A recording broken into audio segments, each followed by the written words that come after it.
Hey and welcome. I hope you all have seen my birthday party outfit tutorial, and from that pattern I also made this top. I will link it above here in case you haven't seen it. And today I figured I should go ahead and make some matching pants, and therefore we are going to try out a new method, which is the lettuce hem. And by the way, the difference to the top that I made in my birthday party outfit video is that the back is normal and you do not have the option to tie it in the back, because that's just a bit more comfortable for a daily basis. But now let's talk about today's project. So for the pants I'm using just regular jersey fabric, which is stretchy in every direction.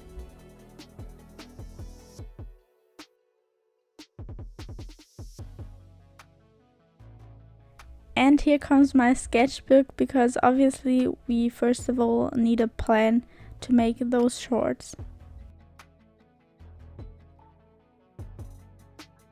And while I'm drawing my top here, I just wanted to say that these pants are very beginner friendly, because first of all we are not going to work with any difficult closure systems, since you will only attach a waistband and then we will use some elastic, which is only possible because we are working with jersey.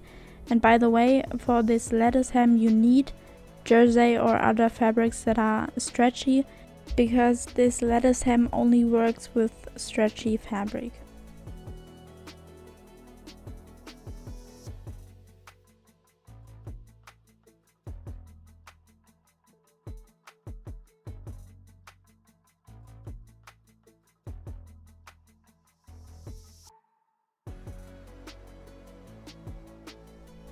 So here down there we are going to make the lettuce hem. And by the way, if you're looking for some pants that are very wide, like skirts for example, I will link my video up here so you can go and watch it.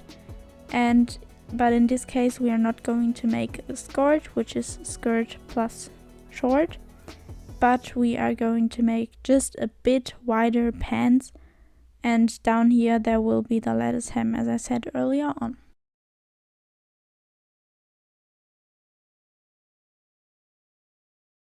Now let's talk about the pattern, and as I said earlier on, don't be afraid, we will not need a real pattern. We are just going to take some pants that I already have and kind of work with that. So the first piece that we need is the waistband, which is just a rectangle. The length is just the length of your waist, and the width depends on your elastic, because you need to be able to fold your waistband in half so that it still fits in, and also it depends on how big you want or how wide you want your waistband to be. And then for pants you always need a front piece and a back piece, and obviously we will need 2 front and 2 back pieces, because one is for the left leg and the other one is for the right leg.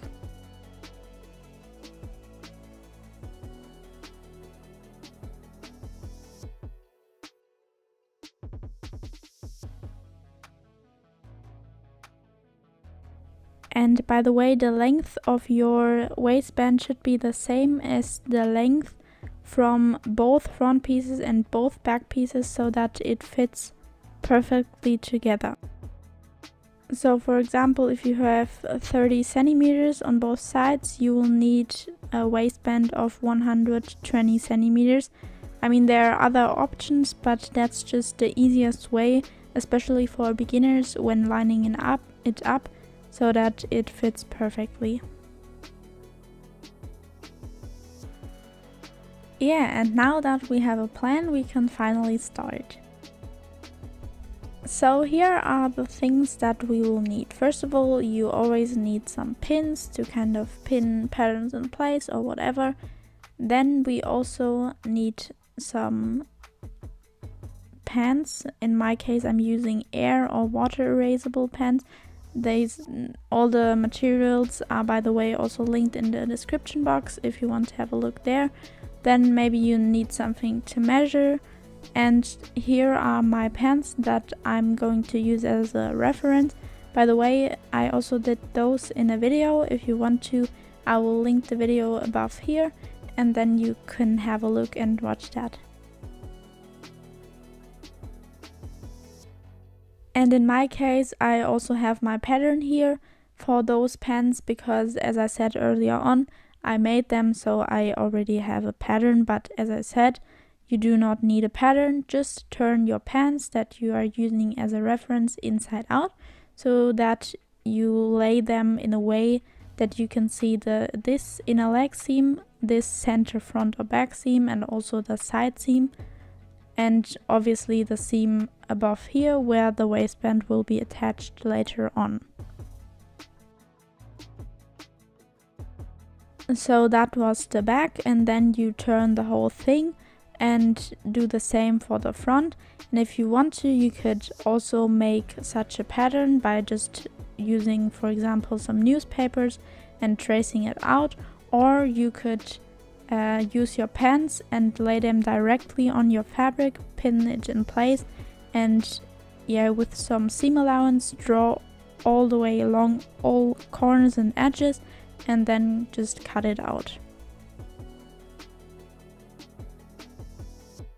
And in case you are working with some shorts, then that's not a problem, but in my case I needed to measure how long I wanted my shorts to be, because as you can see, I worked with some long pants. And then you just cut out your 2 front or 2 back pieces from the pants themselves or from the pattern that you just created. In my case, it's not very important, but in case you are working with fabric that has a beautiful and non-beautiful side, you need to make sure that those pieces are mirrored. So now we can finally start to sew.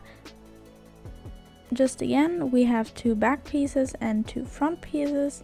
And now the first thing that we are going to do, oh, and by the way, my pieces are just a bit longer than regular shorts because my motto is always make it a bit longer than too short. So the first thing that we are going to do is line up both back and front pieces right sides facing, and then sew the center back seam with a normal straight stitch, and make sure to back stitch at the beginning and at the end of the seam. So here's now how it should look like. As you can see, we have this center front and center back seam, and now the next step is to line up the back and the front pieces, or those 2 pieces that we now created, right sides facing again. Right sides means, by the way, the beautiful sides do look at each other, and then you line up both side seams and again sew them closed with a normal straight stitch, making sure to backstitch at the beginning and at the end of the seam.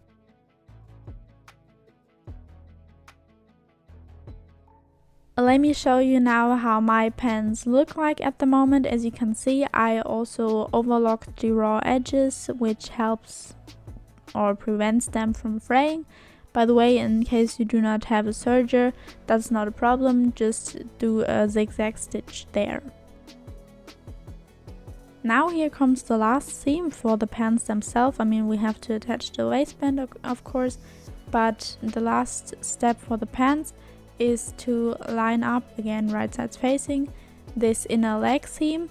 And for that step, it's extremely important that those center front and center back seams do line up. And I would also recommend when sewing, and by the way, I'm pinning that closed, when sewing, I would recommend to start at those center back and front seams and then sew all the way down, because otherwise if you start at the bottom and then come up to the center front and center back seam, and then in case you have some like ruffles or whatever, it's very difficult to get them out. So just start in the middle and then continue to sew to the left and the right. The next step is now to attach the waistband. Therefore, I already cut some elastic to the size or the length of my waist, and then we have the waistband right here.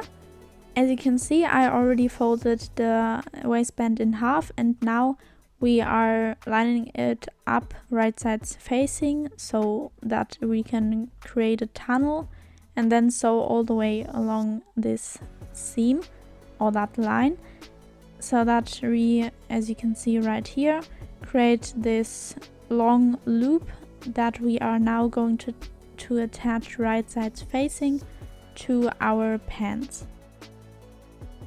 In my opinion, it's much prettier if you try to line up the seam that we just created at the waistband with the center back seam, because there no one really kind of cares, and also it looks much cleaner. And one thing that I also need to hint you at is that all raw edges of all 3 layers of fabric need to look at or face the same direction, as you can see right here. And then you just pin it in place and sew all the way around, but make sure to leave a kind of 4 to 5 centimeter gap to make sure that we have some space where we can pull the elastic through. And by the way, I'm also attaching a label. Those are linked in the description box. They are just from Amazon, but I think that's a nice touch. And then I'm pulling the elastic, for example, with a safety pin through the pants, and after you pulled it through, you can zigzag stitch it close to your desired length. And when the waistband is then closed and in, you can also close the gap. Now that the pants themselves are done, let's do the lattice hem. As you can see, I now cut my pants to a certain length, but make sure that you always have 1 to 2 centimeters for the hem, and then you are going to set your machine to the zigzag stitch and a very low length, and in my case I'm using the widest width that I have. Some recommend that you only use 1, but in my case, or in my experience, because I tried it out on my scrap fabric, I used my widest width. And now what you are going to do is to double fold your fabric so that it creates small double folds, and then just stitch along the edge, making sure that the needle once goes into the fabric and then out, so that you have a zigzag stitch which goes in and out. And while you are sewing, make sure to pull on both sides, so the side in the front and the side that goes out of the machine, so that the fabric is under big tension. This tension is actually the most important part, because when you then release the fabric, that's when this lattice hem is created. Here's how it looks in a close-up, and by the way, when kind of researching how to do this lattice hem, there were many people who just folded it once, but as you can see, and I personally think it is very nice and clean if you have a double fold. Now that's it for today's video. I hope you enjoyed it. Make sure to subscribe to my channel, and now here comes the final reveal. See you next time. Bye!